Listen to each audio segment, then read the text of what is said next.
დღეს ჩვენ დედის დღეს, ჩვენ საამაყო ქალბატონ ლიანა მიქაშავიძეს, სამაგალითო დედას, მსახიობს, ვარსკვლავს, სამაგალითო აფხაზეთელს ქალბატონ ლიანა მიქაშავიძეს მიულოცეთ დედის დღე და მინდა ვუსურვო მას ძალიან ბევრი ბედნიერება და წარმატება ჩვენი ქვეყნის გასახარად და მალე რაც ყველაზე მთავარია სოხუმში მოგველოცოს ერთმანეთისთვის ქვეყნის გაერთიანება და გაბრწყინება.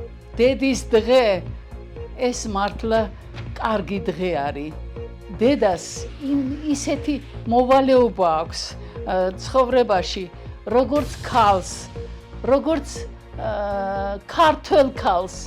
ქართველი ქალი უნდა იყოს საოცარი, განსხვავებული სხვა დედებისაგან და მე ვფიქრობ, რომ მე შევასრულე ეს მოვალეობა.